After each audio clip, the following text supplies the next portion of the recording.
Happy Holy Day, holy days, and seasons for rejoicing. When Rabbi Yehuda asked me, like every Feast of Tabernacles and Passover, to come here and give a lesson, I had prepared something about the Messiah. And I didn't know that, blessed be his name, that on the path one wants to follow, the Holy Blessed One would send me such help from heaven. The posters were printed and hung. Here, the young man sitting on my right, his name is Nathan. He is not from Jerusalem. I will begin with an introduction and say he went through a very difficult experience, and in a moment he will tell you what he saw and what messages he received. What is difficult for people to understand, what's hard to understand here, is that he is only 15 years old. And when the soul leaves the body, it can receive huge amounts of information in just minutes. That means that what takes years for a person here in this world to learn, there in that world, one can know and understand all within a matter of minutes, everything. So he has a lot to tell. It's hard for him to tell it. He also doesn't have the exact words to describe what he experienced, because they aren't things of this world at all. Since yesterday, I have been sitting with him and encouraging him and gleaning information from him. And little by little, you will see that he knows a lot of things. So I will begin by saying this. He is not from Jerusalem. On Monday, the 15th of Tishri this week, on the first day of the Feast of Tabernacles, he went with his mother to visit his uncle in Modin. In the afternoon, he began to shiver. He felt cold, his legs and his arms. He thought he needed to rest. He went to lie down and rest. And then what happened after that, we will let him tell you what happened, because it was him. He felt like he left his body through his nose, and he floated above himself. And at first, he didn't understand who he was, where his self was, the self that is lying on here on the bed, or the self that is floating here above. Shall we begin, Nathan?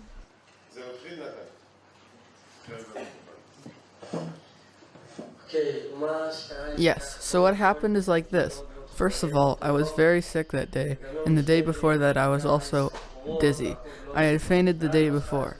Now, on Monday afternoon, I also didn't feel well, and my whole body was shaking. I went to rest, I got in bed, I covered myself with a blanket because I was really cold. I don't know how to explain it. My whole body was shivering and I was in a lot of pain. I felt like suddenly I left my body, and then I saw myself in the bed. I was about 6 feet above my bed. I didn't understand if that was me there. Then who am I here? Or who is the one above my bed? And I wasn't able to understand it. Then I started to float, like I am going up in the air without an elevator. And I rose up and left the room, and I went higher and higher and higher. Should I keep telling the story? Yes, tell about how you saw planet Earth. And then I saw the earth from far away, and I continued to go even higher and higher. And then what happened was, I don't know how to explain it, suddenly out of nowhere, I entered a sort of tunnel, really huge, and I see at the end of the tunnel a very small light, and it was like I was in a tunnel. I don't know how to explain it. There were like these circles and more circles, and inside you see lots and lots of souls. And then I just started walking, and the light got bigger and bigger, and finally you reach that light. And that light, I don't know how to explain it. It was good. You feel safe and love. It's impossible to explain. Is there any example in this world of a light like that? Can you compare the light you saw to anything that is in this world? No, it's impossible. You can't explain it. And it was like the light just spoke with me. Like it didn't say words. It was like you understand it's talking to you and asking questions. If it asked me if I wanted to die. I understood that if I crossed the line of light, then I wouldn't be able to go back. I answered that I didn't know. I had no idea what to do. I don't know. And then what happened was I just walked away from there. Suddenly, I entered a hall, a huge hall, huge, gigantic, and there were lots and lots of people. And all the people were dressed in nice clothes. They were dressed very well, and then I saw myself, and I was wearing torn clothing stained with blood. I felt very ashamed, and all the people were there for me, and they were happy, and they applauded me and everything. And I entered the hall, and I saw Rabbi Yosef, and then he shook my hand.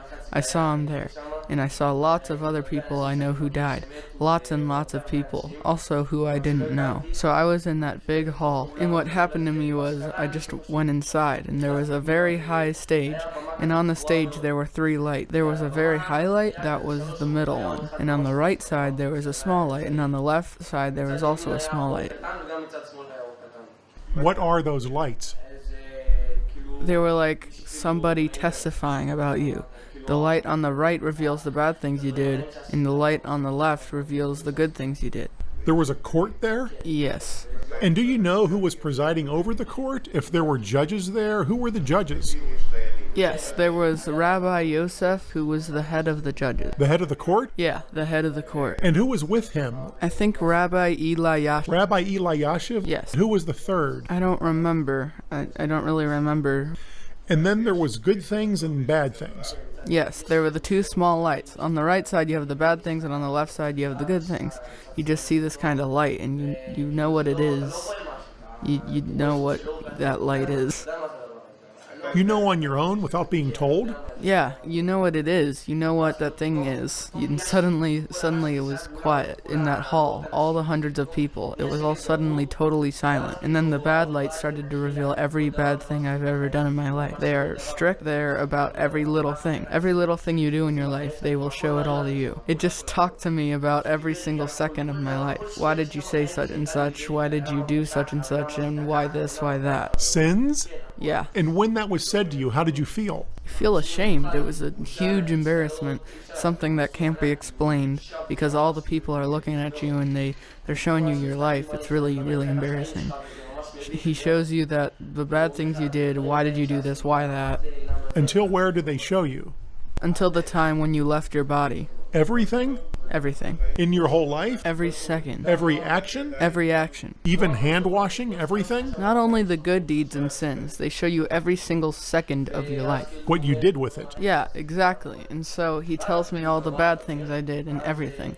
And then he finished speaking and the good voice began, discussing all the good things I did. And then you don't understand how much reward you receive for the smallest thing you do. Really, the feelings of shame and everything. And then the moment he said something really, really little that I did, a little good deed, the littlest thing that you do is considered there to be huge. And when they said the littlest good thing I did, I felt like, wow, it's so great that I wore my tassel that day. It's so great that I did such and such. It's so great, so great. The littlest thing there overturns the entire world. I don't know how to explain it. It's like... How do you know there is a reward for this or that? You see that. The moment there is a reward, they say to you, righteous one, righteous one.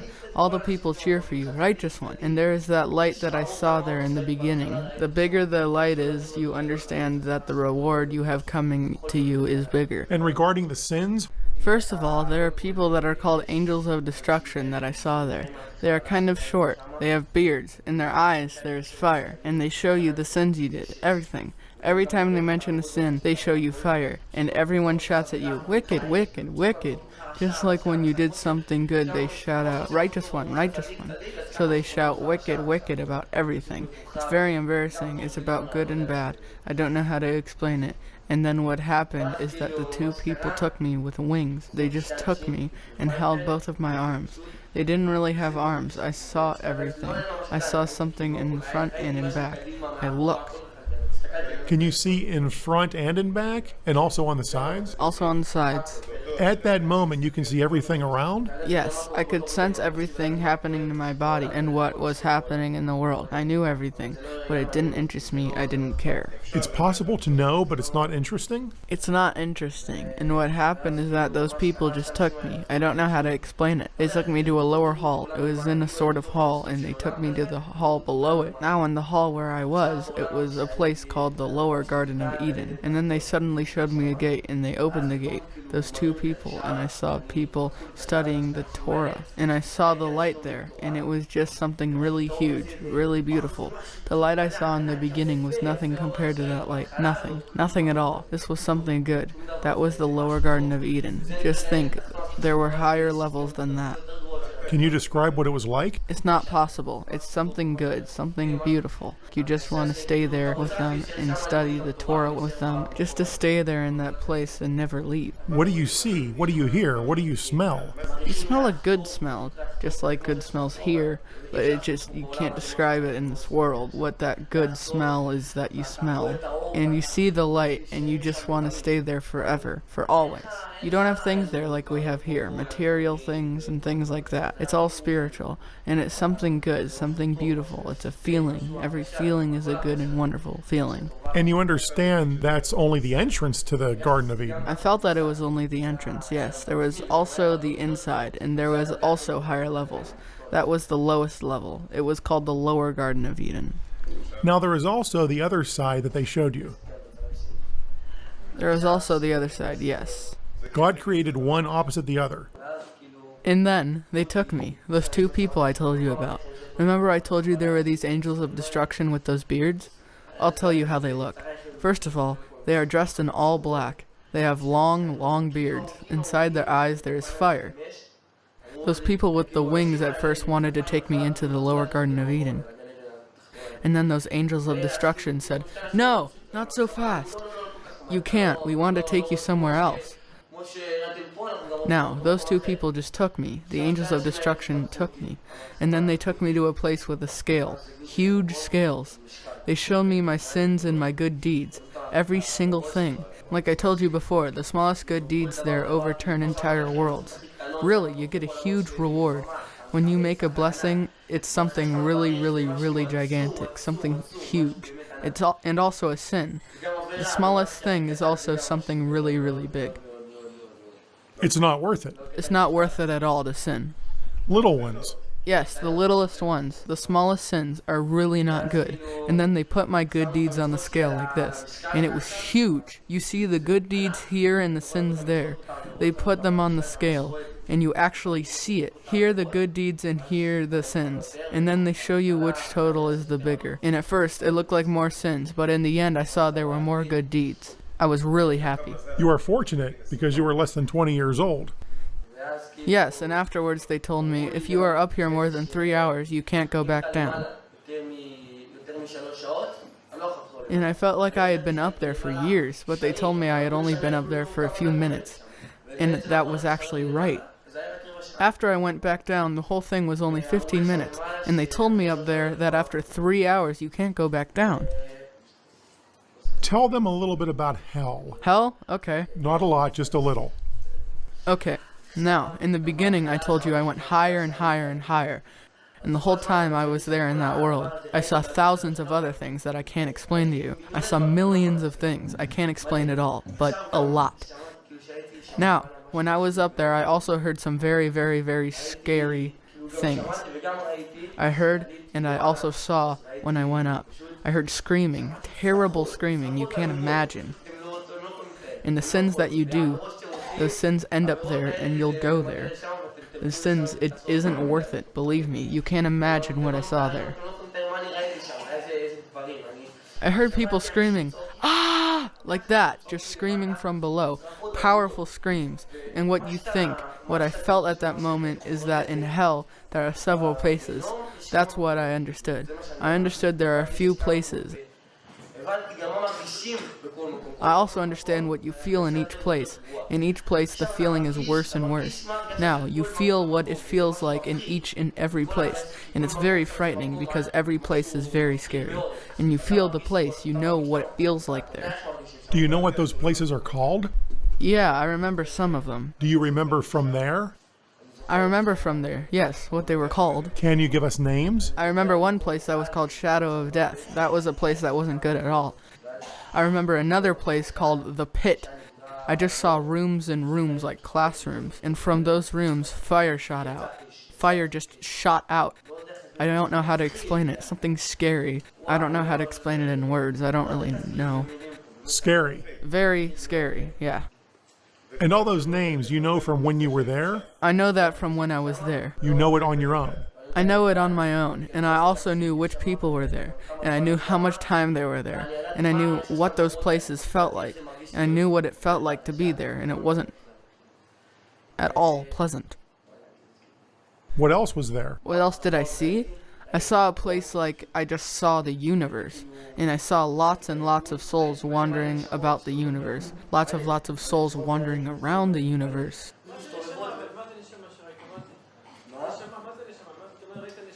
I don't really know how to explain it. A soul is a sort of wind. There are no arms or legs. You look at somebody. He doesn't have eyes, a mouth, and all of that. He has a voice. You know who the person is, and you can talk to him. You don't see a body, a person, or face, nothing. But you know who that person is. You know who he is, and you can talk to him. And you hear his voice, and you know everything about him.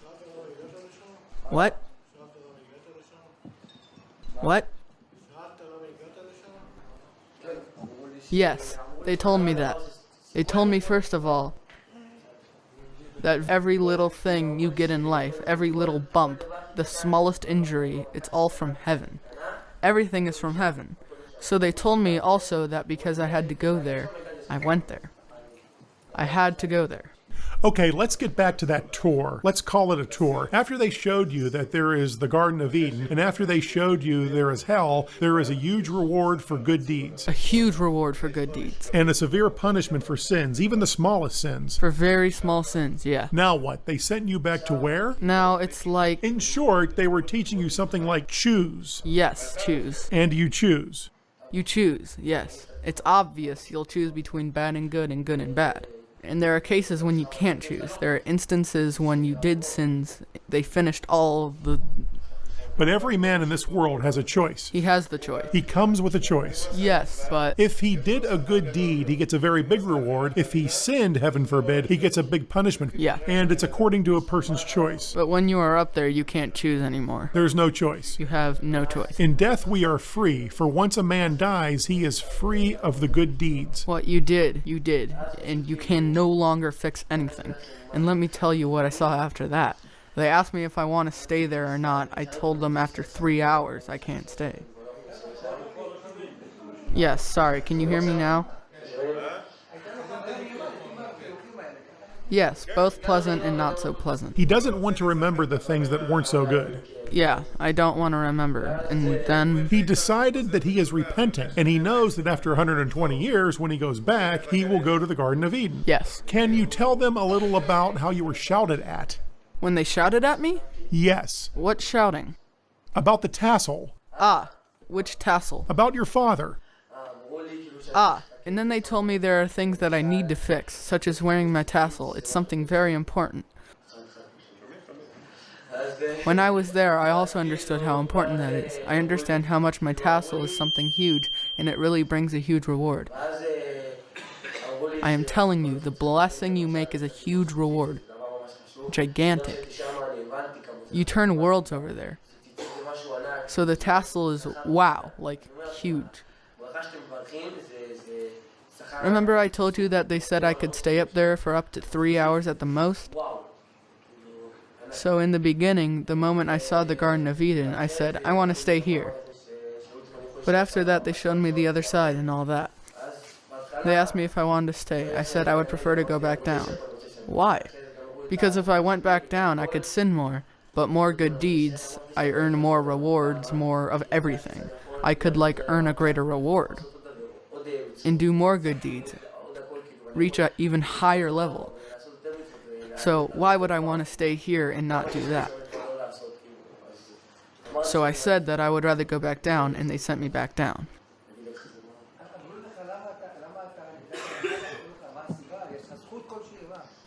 They told me that I was up there because I had merit.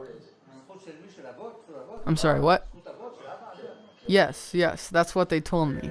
They said I had a merit. I got there, I didn't get there randomly, that's what they told me. What?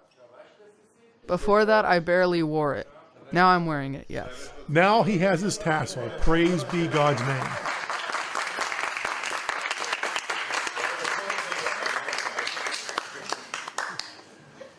So, are you listening? So after that, when I decided I want to go down, I saw something 1,000,000 times more frightening than everything else I had seen. Everything. What I saw, when I decided to go down, they said, no problem, you're going down. Tell us what that process was. I wasn't there. Okay, so just what I saw at first. I didn't understand who he was.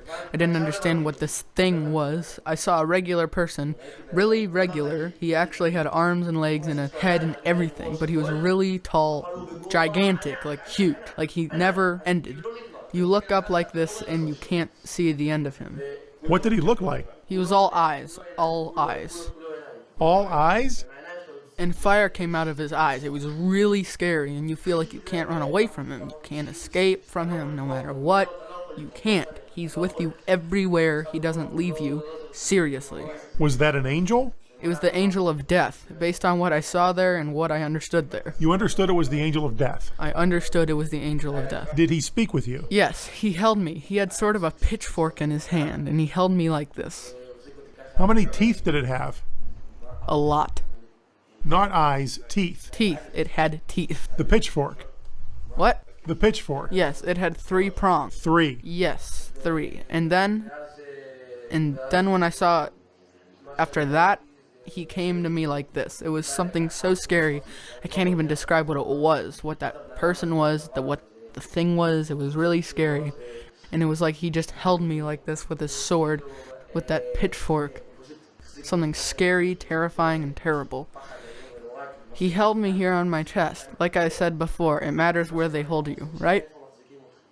And where did he hold you? He held me on my chest, here. And what did he say to you? He said to me, do a lot of good deeds. Why? In the end you pay. Even if you don't do anything, you will pay in the end. He told me what I had seen there was nothing. What voice does he have? A pleasant voice or frightening? No, not pleasant at all. What voice did he have? Really loud, like... Yes.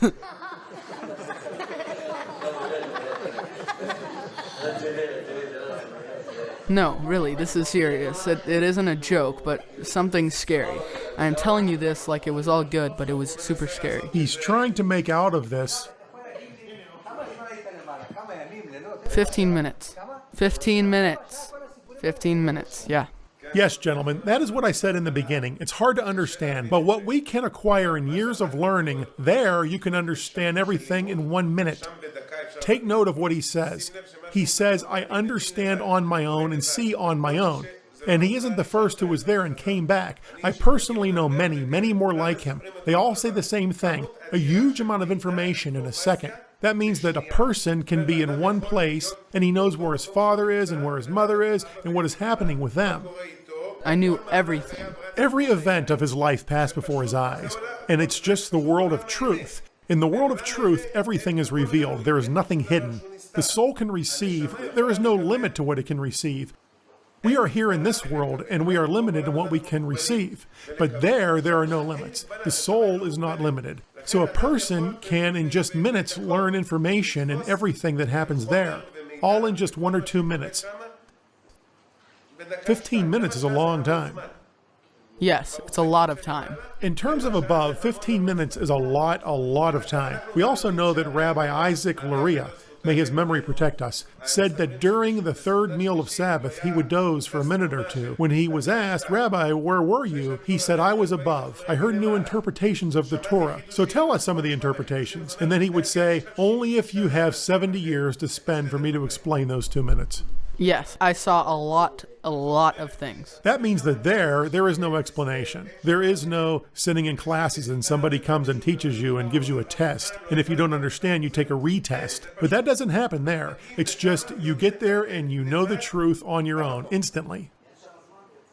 There is no time. It is a dimension beyond time. When he says 15 minutes, that is his concept. There, it's a world of eternity. What?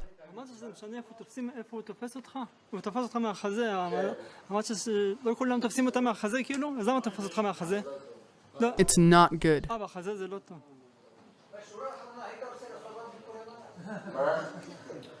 It depends on which places. It depends on which places. Would you want to make the same rounds? Would you want to do the same thing again? He only wants the good things. He doesn't want to remember the bad things.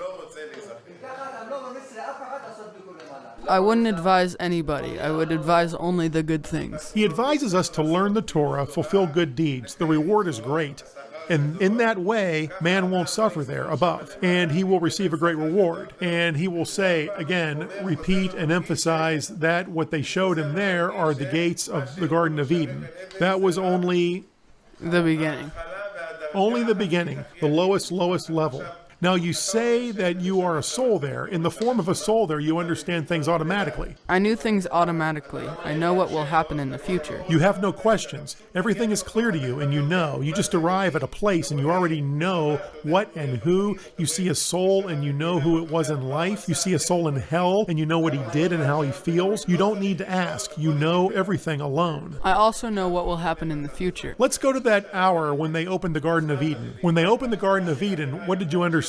Excuse me for a moment. Questions at the end, okay? No, don't answer. When they opened the Garden of Eden, so he explained to us that it was the lowest level, the lowest of all levels. And you saw people there sitting and studying the Torah. Yes. Can you tell us who those people were?